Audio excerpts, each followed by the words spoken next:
우리 시간 하나님을 높여 찬양하며 예배하겠습니다. 내 평생 사는 동안 주 찬양하리라.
영원히 변치 않는 사랑 성도 우리 높여 찬양합니다.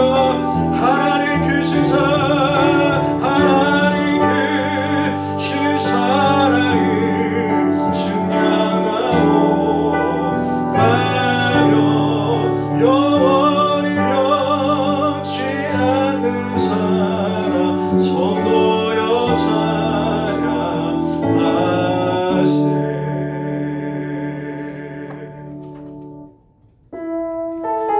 이 시간에 하나님이 우리 예배 가운데 임하시기를 기대하는 마음으로 우리 하늘의 문을 열어달라고 우리 하나님께 높여 찬양하겠습니다.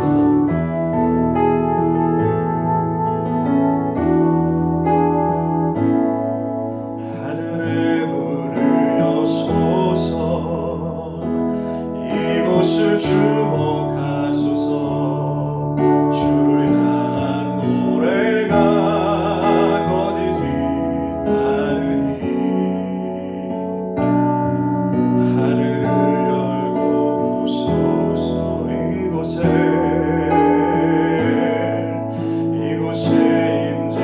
임재하소서. 주님을 기다립니다. 기도의 향기가 하늘에 닿으니 주여 임재하여 주소서. 이곳에 오셔서 이곳에 앉으소서.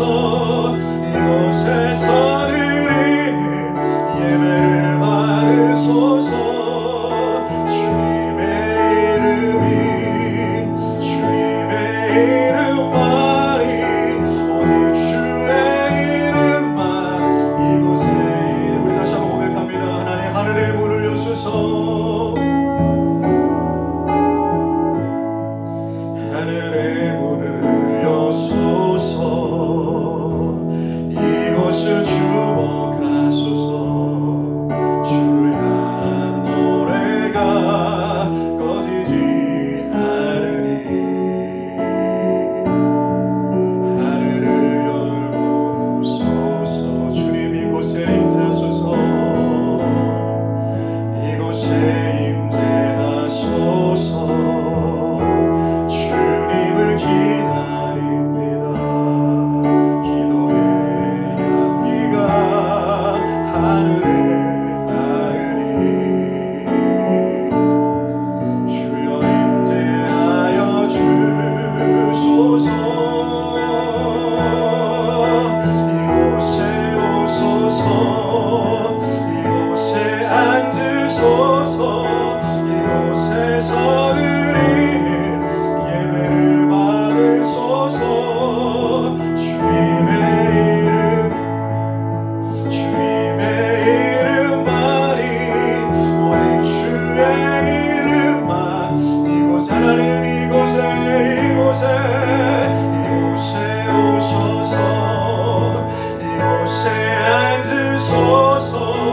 이곳에서 드리는 예배를 받으소서. 주님의 이름만이 오직 주의 하나님 주 이름이 이곳에 있습니다. 주님을 예배합니다. 이곳에 오셔서 이곳에 앉으소서. 이곳에서 드리는 예배를 받으소서. 주님의 이름만이 오직 주의 이름만 이곳에 있으니 오직 주의 이름만 오직 주의 이름만 이곳에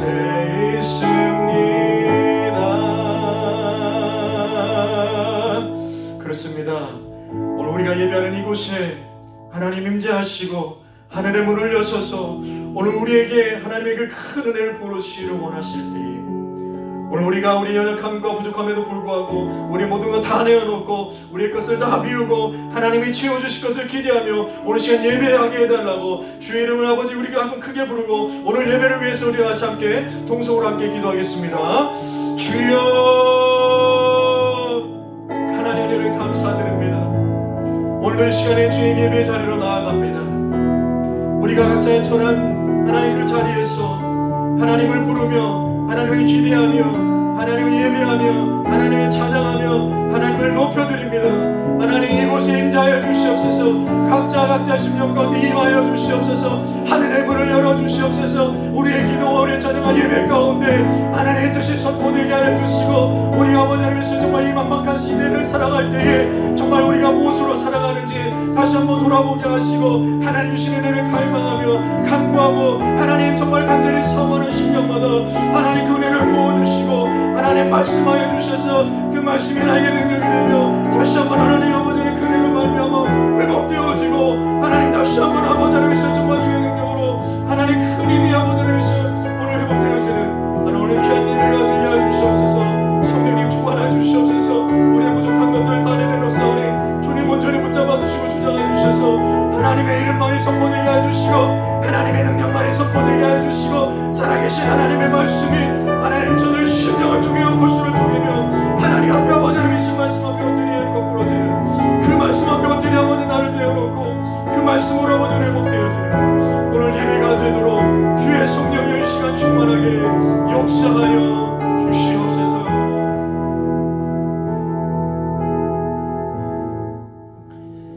나의 힘이신 주님, 내가 주님을 사랑합니다.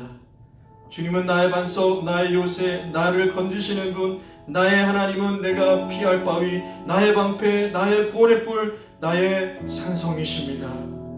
그렇습니다. 하나님 참으로 감사합니다. 주께서 나와 함께 하시고 우리 곁에서 동행하고 계시기에 나의 연약하고 두려운 현실 속에서도 나의 힘이 되신 하나님을 사랑하고 찬양하고 예배합니다. 이 예배가 세상 모든 사람들에게 하나님 증거되게 하여 주시고 이 은혜가 선포되게 하여 주시고 뿐만 아니라 특별히 오늘 함께 예배하는 다음에 모든 성도들에게 충만하게 부어 주시옵소서. 하늘의 문을 열어 주옵소서. 우리의 모든 발걸음을 살피시고 지켜주시고 은혜 베푸시는 우리 주 예수 그리스도의 이름으로 기도합니다. 아멘. 전능하사 천지를 만드신 하나님 아버지를 내가 믿사오며 그 외아들 우리 주 예수 그리스도를 믿사오니 이는 성령으로 잉태하사 동정녀 마리아에게 나시고 본디오 빌라도에게 고난을 받으사 십자가에 못 박혀 죽으시고 장사한 지 사흘 만에 죽은 자 가운데서 다시 살아나시며 하늘에 오르사 전능하신 하나님 우편에 앉아 계시다가 저리로서 산자와 죽은 자를 심판하러 오시리라. 성령을 믿사오며 거룩한 공예와 성도가 서로 교통하는 것과 죄를 사해 주시는 것과 몸이 다시 사는 것과 영원히 사는 것을 믿사옵나이다. 아멘. 우리 계속해서 오늘 우리 주신 하나님 말씀은 갈라디아서 5장 22절에서 23절 말씀입니다. 갈라디아서 5장 22절에서 23절 말씀입니다. 제가 대신해서 읽어드립니다. 오직 성령의 열매는 사랑과 희락과 화평과 오래 참음과 자비와 양선과 충성과 온유와 절제니 이 같은 것을 금지할 법이 없느니라. 아멘. 복음주의의 최고 지성이라고 불렸던 달라스 윌라드라는 목사님이 계십니다. 이 목사님이 이런 말을 했습니다. 크리스찬들에게 성공은 거룩함에 이르는 것입니다. 말과 행동에서 성령의 열매가 나타나는 것이 바로 성공입니다. 거룩하기 위해서는 하나님의 음성을 들으며 마음의 혁신을 이루어야 합니다. 그 혁신은 제자가 되지 않고서는 이루어지지 않습니다. 제자가 되기 위해서는 돌아서야 합니다. 자기를 찢어야 합니다. 목회자의 성공은 사람들이 하나님을 만나 거룩함에 이르도록 도와주는 것입니다. 이런 말을 했어요. 우리가 바라기는 우리가 계속해서 성령의 열매들을 살펴보는데요. 정말 말과 행동에서 성령의 열매가 나타나는 것, 여러분 이것이 바로 우리가 성공된 크리스찬의 삶을 사는 것이다. 그렇게 이야기하고 있는 것입니다. 그래서 바라기는 이런 성령의 열매가 맺어가는 성공자들이 다 되시기를 축복합니다. 오늘은 특별히 그래서 양선에 대해서 이야기를 해보려고 그래요. 선하다, 착하다, 이런 의미에 대해서 우리가 좀 이야기를 나누면서 은혜를 나누고자 하는데요. 짧은 시간에 다 정리하는 것이 어려운 일이지만 그래도 중요한 개념들을 여러분과 나누면서 함께 살펴보기를 원합니다. 먼저는요, 하나님의 선하심이 어떤 것인가, 좀 그것을 이야기해보자 하는데, 여러분 이것이 굉장히 중요한데, 이것이 왜 중요하냐면 우리가 믿는 하나님, 그 하나님이 선하시다는 것을 우리가 인정하게 될 때에 우리도 또한 그 믿음대로 그 하나님을 본받아서 또 예수님을 닮아가면서 그렇게 선한 삶을 살아갈 수 있게 된다는 거예요. 그러니까 하나님의 선함을 인정하는 것이 우리가 예수님 닮아가는 선한 삶, 양선의 삶을 사는 것과 인과관계가 있다는 것입니다. 이것을 잘 설명해주는 비유의 말씀이 있는데, 여러분 마태복음 20장을 보시면, 여러분 성경 다 가지고 계실 텐데 마태복음 20장을 펴보시길 바랍니다. 마태복음 20장을 보면 예수님께서 이런 비유의 말씀을 하십니다. 천국은 마치 포도원 주인이 일꾼을 구하러 나간 그런 것과 같다, 이렇게 비유를 하고 있어요. 포도원 주인이 일꾼을 구하기 위해서 나간 주인과 같다, 천국은 그렇다, 그런 비유의 말씀을 이야기하고 있는데요. 그런데 여기서 말하는 주인은 어떤 주인인가 보니까요, 본인이 직접 자기 일터에서 일할 일꾼들을 구하러 직접 나갔다라는 것입니다. 이것은 굉장히 당시의 문화도 그렇고 지금도 그렇고 굉장히 이례적인 일입니다. 왜냐하면 주인에게는 청지기가 있잖아요. 그 모든 일들을 맡아서 보는 청지기가 있기 때문에 청지기에게 우리의 일터에서 일할 일꾼을 구해와라, 그러면 그 사람이 구해오면 되는 거예요. 주인이 직접 나갈 이유가 없는 것입니다. 그런데도 주인이 직접 나갔어요. 뿐만 아니라 이 주인이 일꾼을 구하는데 한 번에 그냥 일꾼을 구하지 않고요, 성경을 보니까요, 아침 일찍 나갔다라는 거예요. 뿐만 아니라 제3시에, 제6시에, 제9시에, 제11시에, 그럼 이렇게 적어도 5번이나 일꾼을 구하러 이렇게 주인이 직접 나갔다라는 겁니다. 여러분, 제3시라는 것은 오늘 우리의 시간으로 오전 9시입니다. 제6시는 오후 12시고요. 제9시는 오후 3시입니다. 그리고 제11시는요, 오후 5시를 얘기해주고 있는 거예요. 그럼 이것을 한번 잘 보세요. 그 당시에 노동시간은요, 해 뜨는 시간, 오전 6시부터 해 지는 시각인 오후 6시까지가 일반적으로 일하는 노동시간이에요. 그렇다면 제11시에까지 나가서 일꾼을 구했다는 것은 오후 5시, 그러니까 일이 끝나기 전 1시간 전에까지도 그 일터에서 일할 일꾼을 구하러 주인이 나갔다라는 것입니다. 그러니까 이례적인 것이죠. 그리고 뿐만 아니라 그 모든 사람들이 아침에서 와서 일했던, 1시간 전에 와서 일이 끝나기 전 1시간 전에 와서 일했던 그 모든 사람들에게 똑같이 하루의 일당을 주겠다, 그렇게 말씀을 하고 있다는 거예요. 여러분, 우리가 상식적으로 생각할 때 일을 많이 한 사람에게 일당을 많이 주고 또 일을 적게 한 사람에게 일당을 적게 주는 것, 이건 굉장히 상식적인 얘기예요. 그런데도 이 주인은요, 그 모든 사람들에게 동일하게 하루 일당을 주겠다, 그렇게 약속하고 있다는 겁니다. 그러니까 이 모든 것들이 다 일반적인 것들이 아니에요. 이례적인 것입니다. 통례적인 것들이 아니었다는 것이죠. 근데 큰 문제는요, 이제부터 발생이 되는데 무엇이냐면, 일을 다 마쳤습니다. 그러면 하루 일당을 줘야 되는데 그 일당을 줄 때에 나중에 온 사람부터 먼저 불러서 일당을 주더라는 거예요. 여러분, 한번 생각을 해보십시오. 저 같으면 다 똑같이 일당을 줄 거면 나중에 온 사람을 먼저 부를 것이 아니라 아침 일찍부터 온 사람을 먼저 불러서 일당을 주고 보냈을 것 같아요. 왜냐하면 그래야지 1시간만 일하고 같은 일당을 받는 사람을 보지 않아야지 그 사람에게서 불평이 생기지 않기 때문입니다. 근데 주인은 그렇게 하지 않고 이런 문제가 예상됨에도 불구하고 나중에 온 사람부터 그렇게 하루 일당을 주고 있다라는 거예요. 그렇다면 이건 분명 뭔가 주인의 의도함이 있다라고 그렇게 생각할 수밖에 없는데요. 어떤 의도냐면 처음부터 와서 일한 사람들이 이것을 보기를 원하는 그 주인의 의도가 있다, 그렇게 볼 수 있는 것입니다. 그래서 결국 이것을 본 사람들이 이거는 불공평하다, 부당하다, 이건 선한 일이 아니다, 그러면서 불평이 나오게 되었을 때에 이때 주인이 뭐라고 말을 하냐면, 여러분 마태복음 20장 13절에서 15절 말씀입니다. 마태복음 20장 13절에서 15절 말씀 보면 주인이 그 중에 한 사람에게 대답하여 이르되, 친구여, 내가 내게 잘못한 것이 없노라. 내가 너와 한 데나리온의 약속을 하지 아니하였느냐? 내 것이나 가지고 가라. 나중 온 이 사람에게 너와 같이 주는 것이 내 뜻이니라. 내 것을 가지고 내 뜻대로 할 것이 아니냐? 내가 선함으로 내가 악하게 보느냐? 이 말씀을 하고 있습니다. 내가 선함으로 내가 악하게 보느냐? 여기서 선하다는 말이 오늘 바울이 성령의 열매인 양선이란 그 단어와 동일한 단어를 쓰고 있는데요. 여러분 이 비유를 한번 잘 보시기 바랍니다. 여기서 포도원 주인은 누구를 비유하는 것일까? 하나님 또는 그 하나님의 구원의 사역을 성취하신 예수님을 나타낸다, 그렇게 볼 수가 있습니다. 그렇다면 이 비유를 통해서 교훈을 주려고 했던 대상인, 즉 아침부터 일찍 와서 일했던 그 사람들은 과연 그럼 누구를 비유하는 것인가? 이것을 우리가 좀 살펴봐야 되는데요. 여러분 전후 문맥을 보면 이 비유는요 예수님의 제자들에게 하신 비유라는 거예요. 이 전부터 이야기를 좀 정리해보면 이렇습니다. 한 부자 청년이 예수님에게 옵니다. 예수님에게서 이런 질문을 해요. 영생을 얻으려면 어떻게 해야 됩니까? 예수님에게 이런 영생에 대한 질문을 던집니다. 그래서 예수님이 하나님의 계명의 말씀을 다 지켜라. 그자 청년이요, 저는 다 지켰습니다. 그렇게 얘기를 하는 거예요. 그러면 더 이상 내가 또 부족한 것이 있습니까? 뭘 더 해야 됩니까? 그자 예수님이 그제서야 너가 가진 소유를 팔아서 가난한 자에게 주어라, 그 말씀을 하세요.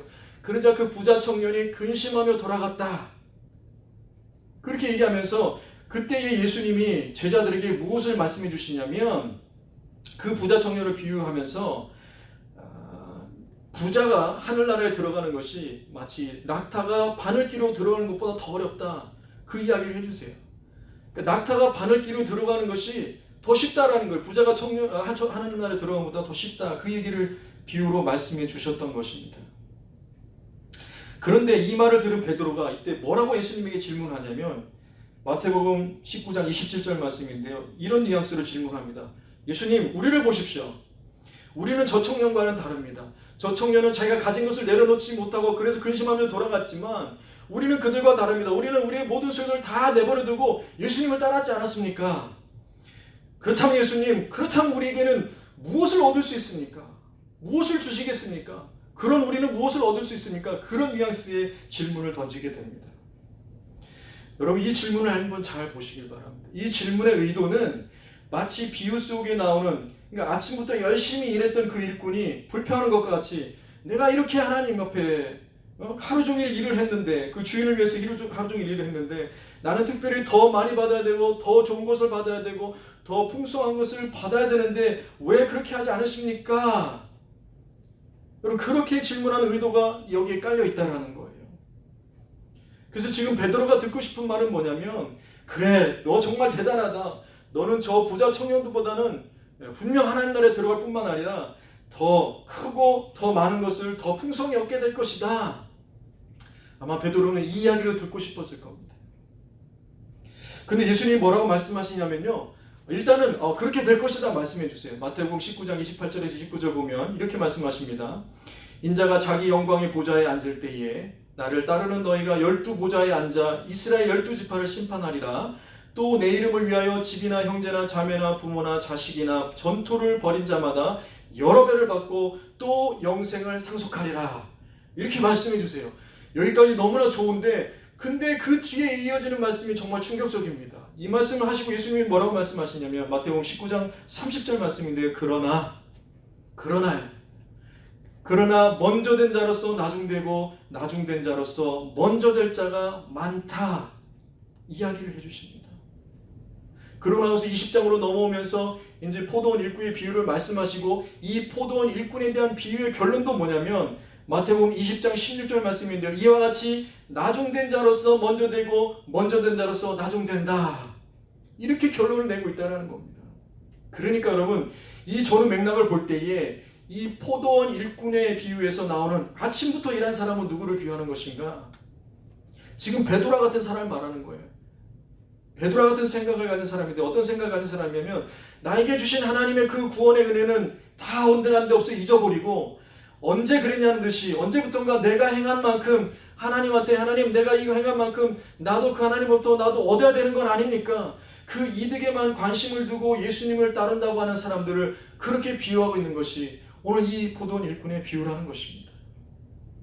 이것이 왜 문제가 되냐면요, 여러분 한번 생각해 보세요. 내가 이렇게 신앙생활 열심히 하고 정말 최선을 다했는데도 근데 내가 기대한 무엇인가가 이루어지지 않을 때에, 여러분 그럴 때에 마치 이 아침부터 일한 사람이 그 주인을 향해서 불평했던 것 같이 우리들도요, 하나님 앞에 신앙생활하는데 하나님 나에게 뭔가 내 기대됨을 채우지 않을 때 대번에 하나님을 원망하고 하나님은 불공평하고 하나님은 선하지 않다.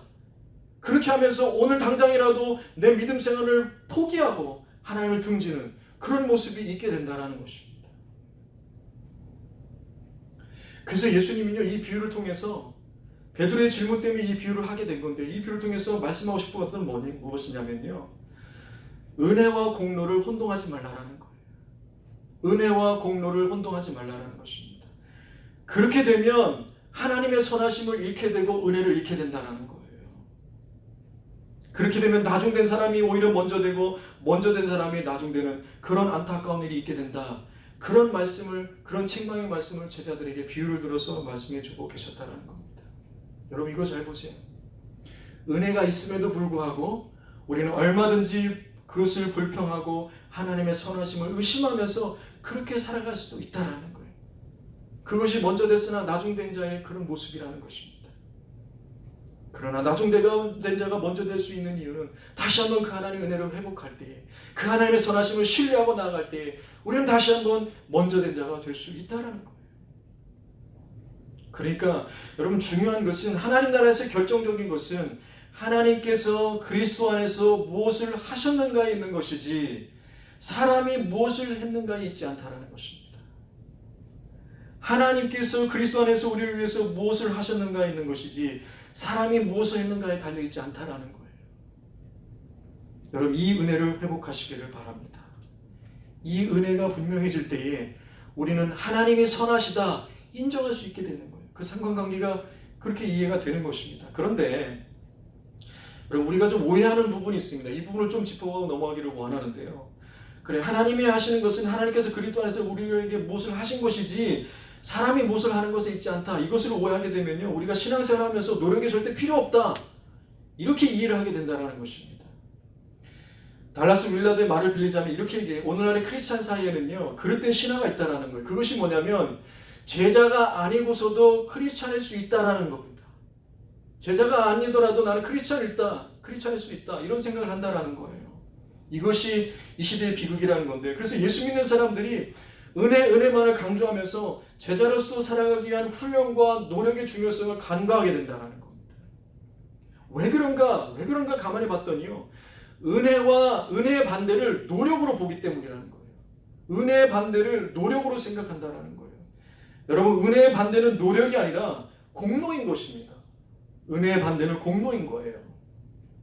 이걸 혼동하니까 우리가 이것을 계속해서 하나님 안에서 그 은혜를 지켜내지 못하는 건데요. 여러분 공로가 아니라 은혜로 구원을 받는 겁니다. 그래서 그 은혜 때문에 우리는 기꺼이 예수님을 따라가는 삶을 살려는 노력을 하게 되어 있는 거예요. 쉽게 예를 들어볼까, 이런 겁니다.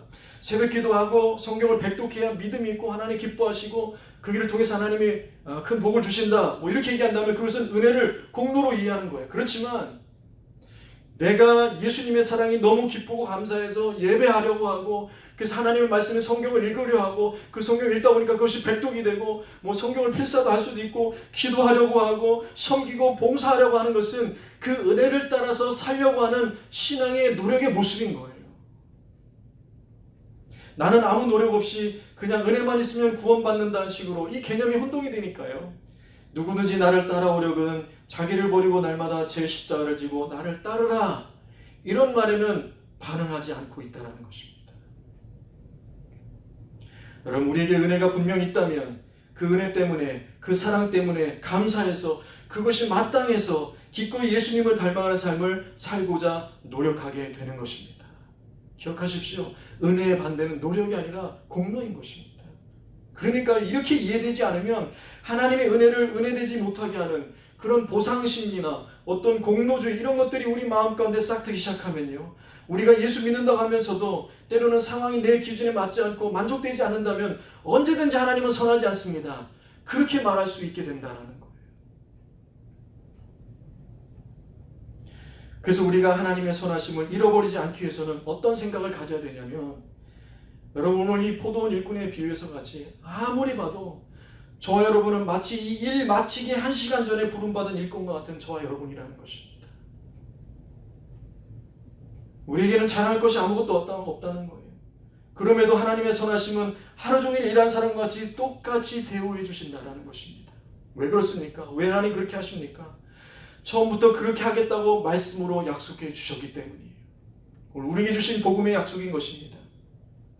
그 약속을 신실하게, 정직하게, 진실되게 지키시는 것, 여러분, 이것이 바로 하나님의 선하심입니다. 이것을 기억하시기 바랍니다. 그럴 때 우리는요, 어떤 상황 속에서 하나님 부당합니다, 불평하지 않고요, 오히려 그 하나님 은혜에 감격하며 하나님 나라를 경험하고 그 약속대로 나 같은 자에게도 구원을 주시기 위해 십자가를 지신 예수님을 자랑하면서 이 은혜가 더 많은 사람들이 함께 누리는 것을 오히려 더 기뻐하는 그런 선한 삶의 모습이 된다는 것입니다. 이럴 때 우리는 다윗의 고백과 같이요, 너희는 여호와의 선하심을 맛보아 알지어다. 그에게 피하는 자는 복이 있도다. 이런 고백을 할 수 있게 되는 겁니다. 이 은혜를 놓치는 순간, 이것을 놓치는 순간, 여러분, 은혜는요 계속해서 밀려나게 되는 것입니다. 그래서 우리가 분명히 고백해야 하는 것은요, 하나님은 언제나 선하십니다. 하나님은 언제나 좋으신 분이십니다.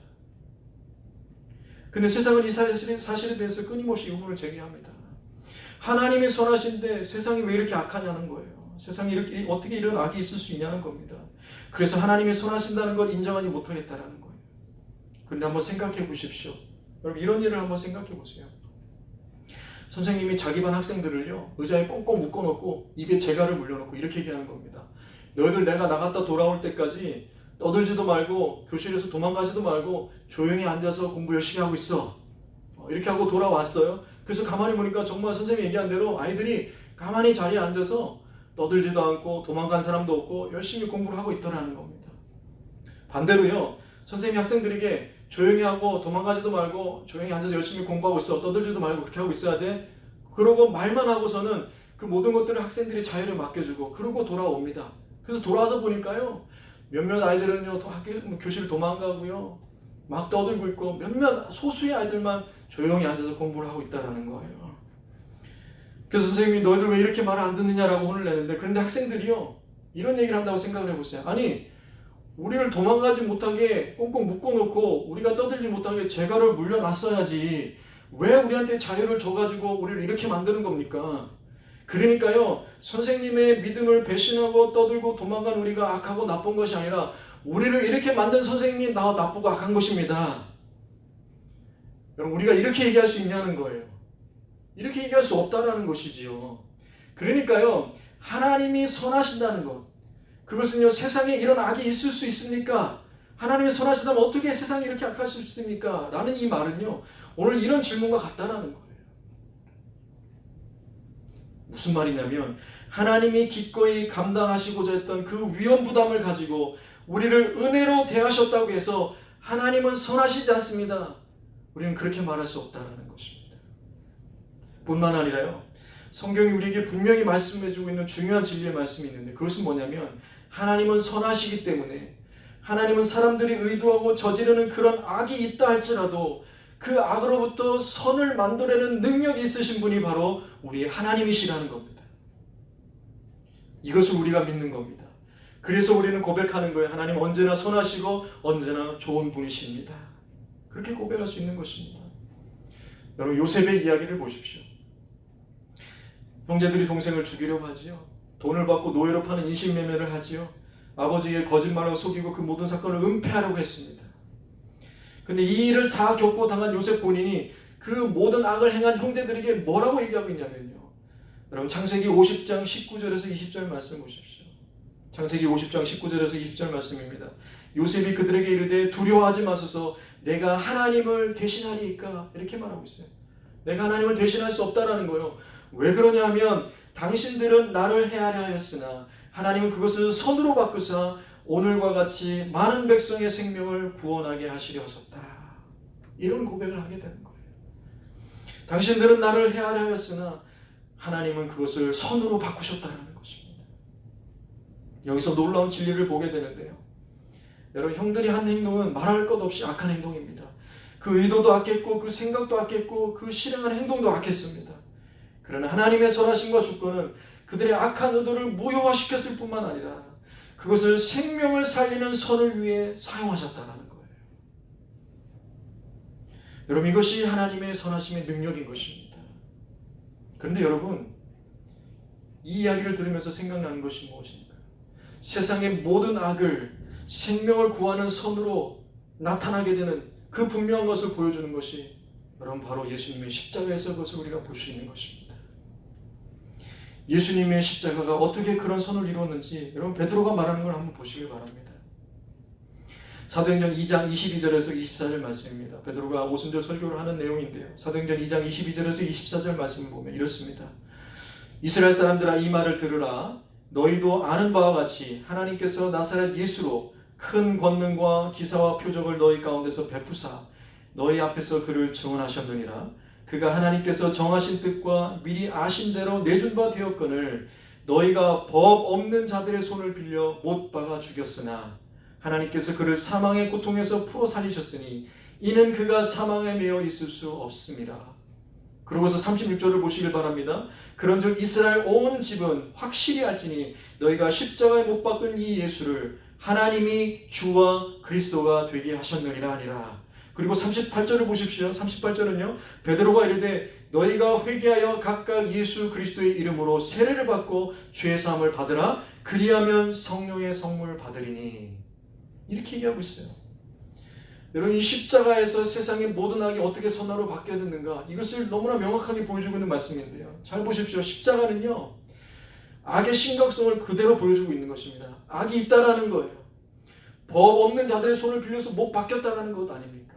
예수님의 십자가는 불법이에요. 악한 것입니다. 그런데 이 십자가는요, 영원 전부터 하나님이 미리 정하신 그 주권과 선하신 뜻의 결과라는 것입니다. 그래서 이 악한 의도와 행위들이 구원이라는 하나님의 주권과 목적을 성취하는 위대한 사건이 되었다는 거예요. 그래서 하나님은 이 악한 일들이 변해서 십자가에 못 박힌 예수님이 죄인이 아니라 온 세상을 구원하는 주와 그리스도가 되게 하셨다는 거예요. 결국 이 십자가를 통해서 모든 악에 대한 하나님의 용서가 선포되고 회개하고 세례를 받고 죄사함을 받으면 성령을 선물로 받게 되는, 그래서 성령 충만한 생명의 역사를 이루어진 이 모든 것들이 바로 어디에서 분명히 보여지는가? 바로 예수님의 십자가에서 보여진다는 것입니다. 바로 악함에서 선을 이루시는 하나님의 능력을 우리는 십자가에서 보게 된다는 거예요. 그래서 지금 당장은 그렇게 보이지 않을 수도 있지만요, 결국 악이라는 것은요, 궁극적으로 분명히 패배하고요, 최종적으로 멸망되고요, 근절되기 때문에 우리가 정말 이 어려운 세상 속에서 좀처럼 이해하기 힘든 그런 삶의 현장에서 살아갈 때도 우리는 여전히 소망을 가지고 하나님은 선하십니다, 그 선함이 승리합니다라고 우리는 고백할 수 있다는 거예요. 여러분, 이것이 바로 창세기 3장에서 시작해서 계시록 22장에서 그 사이에 있는 모든 이야기들을 종합해주고 있는 말씀인 것입니다. 바울은 이것을 한마디로 잘 정리해주고 있는 말씀이 로마서 12장 21절 말씀인데요. 악에게 지지 말고 선으로 악을 이기라는 거예요. 악에게 지지 말고 선으로 악을 이기라는 것입니다. 그래서 이렇게 그 십자가의 본을 보여주신 예수님께서, 그래서 선으로 악을 이기는 그 십자가를 바라보고 그 예수님을 닮아가고자 하는 우리 또한 이제는 그렇게 살아야 한다라고 오늘 우리에게 도전해주고 있는데요. 그렇다면 구체적으로 그런 악을, 선으로 악을 이기는 그런 구체적인 선한 모습이 우리에게 어떻게 있어야 되는가? 여러분, 역사 속에서 하나 얘기를 한번 들어보면 이거 좀 쉽게 이해가 될 것 같아요. 우리가 몽고메리에 사니까 로사 팍 이야기를 너무나 잘 아실 겁니다. 버스 안에서 백인에게 자리를 양보하지 않았다고 해서 체포되는 사건이 일어나게 됩니다.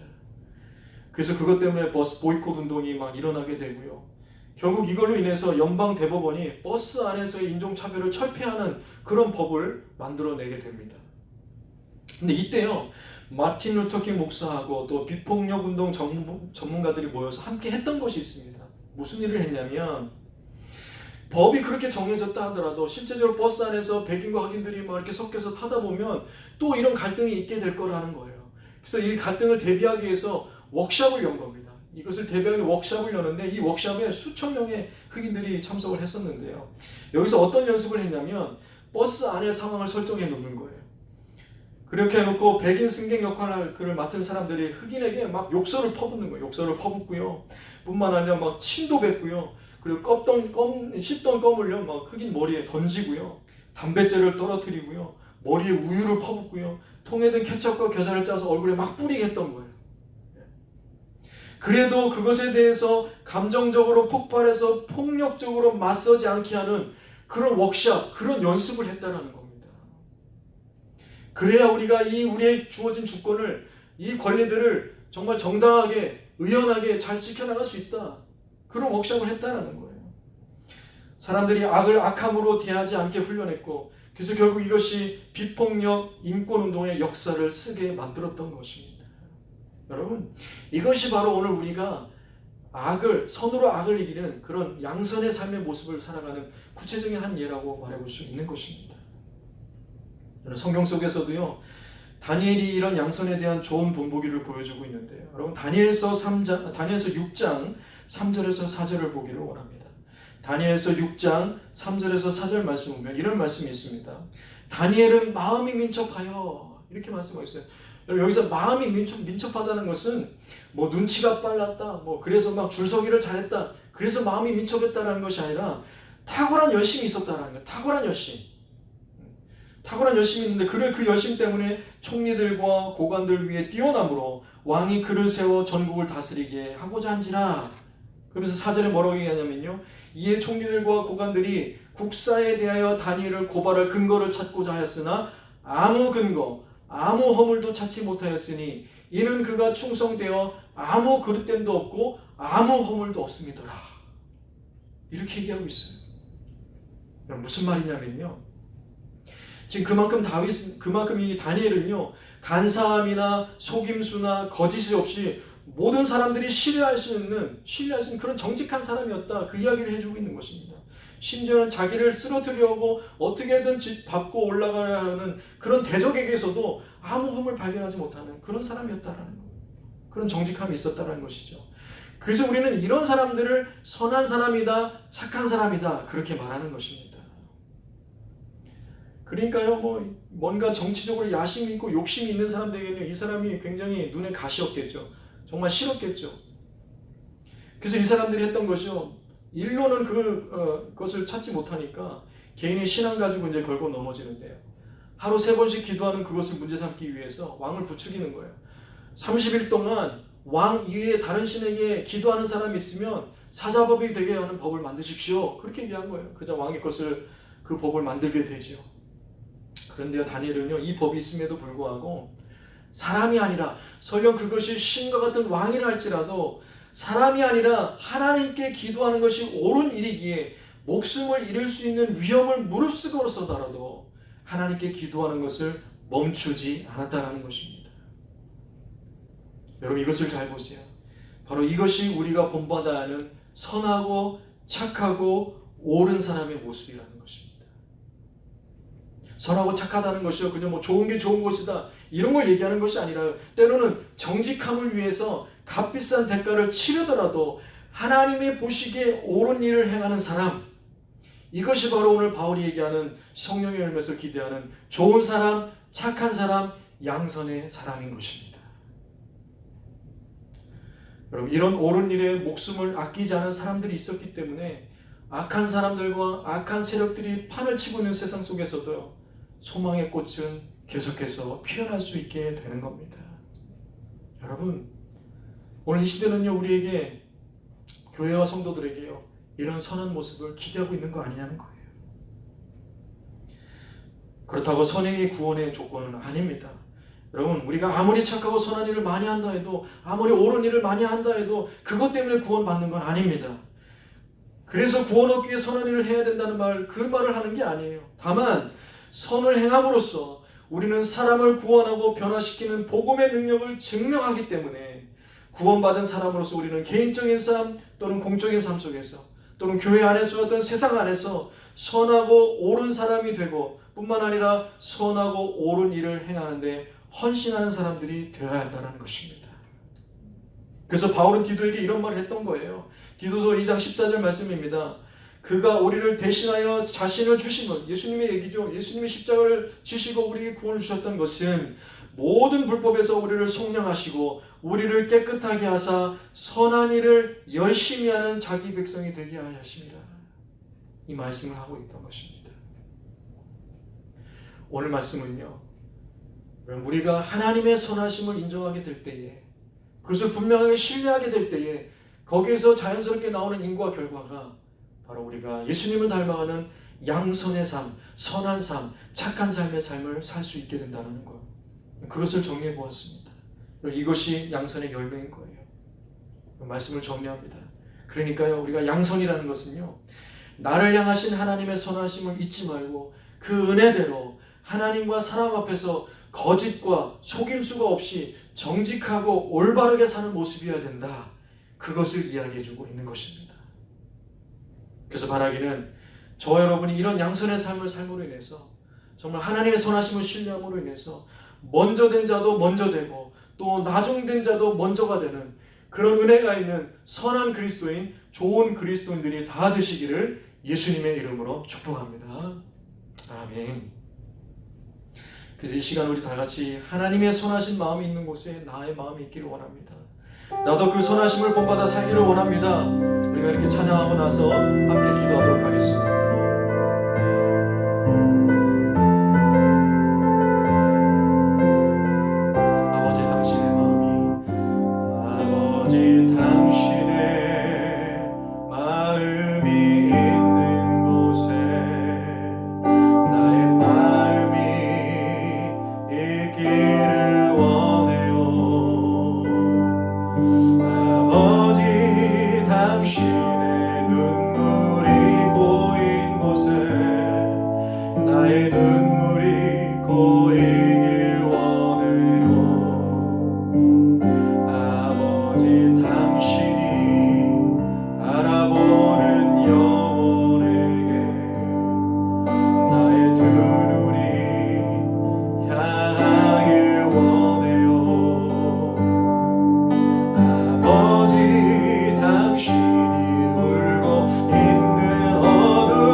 아무리 봐도 일 마치기 전 오후 5시에 일한 일꾼과 같은 사람들입니다.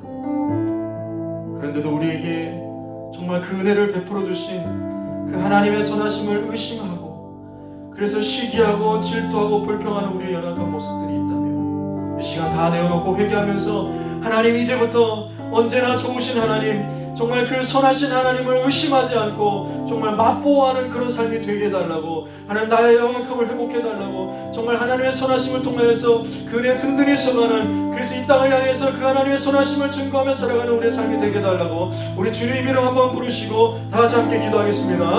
주여, 하나님의 은혜를 감사드립니다.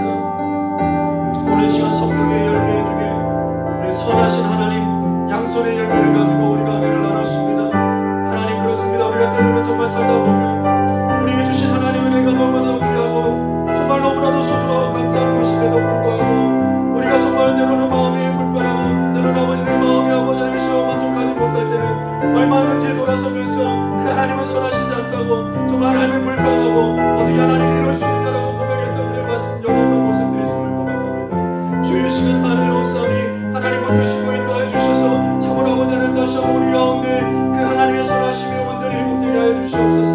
하나님의 선하심이 다시 한번 우리의 삶의 능력이 되어서 하나님 정말 우리가 살아가는 모든 삶 가운데서 정말 아버지 하나님께서 그 하나님의 은혜를 잃어버리지 않고 그 하나님의 은혜를 부여잡고 우리가 그 은혜 가운데서 정말 아버지 하나님께서 정말 승리하며 하나님 살아갈 수 있는 우리 모든 삶들이 되게 하여 주시옵소서. 우리는 인과 부정의 능력이 부족합니다. 주여 붙드셔서 하나님이 이루시는 대로 온전히 그렇게 이 어려운 때, 이 정말 아버지의 고난의 때, 이 고통의 때 하나님 정말 아버지 고난과 하나님 정말 아버지 이 정말 아버지의 캄캄한 때를 우리 아버지 하나님께서 승리하며 하나님을 의지하고 신뢰하며 그렇게 이어나갈 수 있는 어려운 모든 모습들이 될 수 있도록 주여 붙드시고 인도하여 주시옵소서.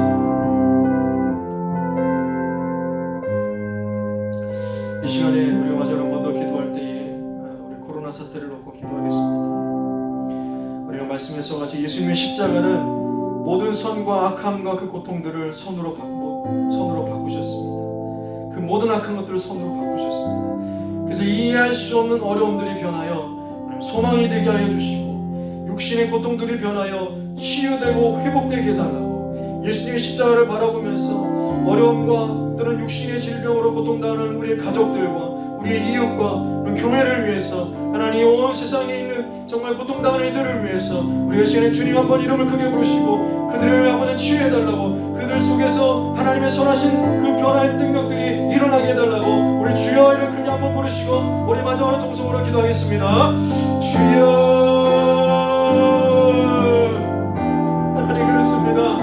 예수님의 십자가는 세상의 모든 악과 고통을 손으로 바꾸시는 하나님의 분명한 능력이심을 믿고 나아갑니다. 하나님과 그 십자가를 바라봅니다. 그 예수님을 아버지 소망하며 그 예수님의 십자가를 보여잡고 나아갑니다. 하나님, 우리의 연약함이 변하여 하나님의 선함이 되게 하여 주시옵시고, 우리의 고통이 변하여 하나님의 뜻을 지금 선하시게 되게 하여 주시옵시고, 우리의 질병과 이 어려움과 문제들이 변하여 하나님의 선하심이 증거되는 그 변화 역사들이 하나님 있게 하여 주시옵소서. 그래서 아버지 이 어려움과 하나님 또한 육신의 질병으로 이 고통을 당하는 우리 주변에 있는 많은 이들을 위해서 기도합니다. 우리 가족들을 위해서 기도합니다. 우리의 이웃을 위해서 기도합니다. 하나님 교회를 위해서 기도합니다. 정말 이 고통을 당하는 모든 이들을 위해서 기도합니다. 주님 이들을 기억해 주셔서 우리가 다시 한번 그 십자가로 돌아가고 그 십자가의 능력을 아버지 하나님의 정말 간구하며 하나님의 간구를 나갈 때 하나님 우리를 통하여서 하나님의 선하신 역사들이, 하나님의 뜻하신 그 놀라운 능력들이 우리 안에서 다시 한번 증거되어지는 하나님 기회의 때들이 되게 해주시고 은혜의 때들이 되게 해주시고 찬양하며 하나님 예배하는 때가 되게 해주시옵시고 하나님의 그 역사심을 선포하는 때가 되어줄 수 있도록 주님 인도하여 주시옵소서. 하나님 지금도 살아계시며 하나님 여전히 좋으시고 그 하나님 항상 선하신 분이심을 믿고 나아갑니다. 우리가 하늘님 없이 나아갈 때에 하나님 역사해 주시옵소서. 우리를 회복시켜 주시옵소서. 우리의 아버지 하나님이시여 정말 이 모든 문제들 가운데 하나님 능력이 경험되어지고 증거하는 복된 인생들이 되게 하여 주시옵소서. 성령의 열매 양손의 삶을 닮아함으로 성공한 크리스찬들이 되게 하여 주시옵소서. 거룩의 모습들이 증거되게 하여 주옵소서. 나타나게 하여 주시옵소서. 하나님 도와주시옵소서. 하나님 감사합니다. 하나님은 선하십니다. 언제나 좋으신 하나님이십니다. 그런데 하나님, 내가 때로는 하나님 어떻게 그럴 수가 있습니까? 하나님, 내가 신뢰할 수가 없겠습니다.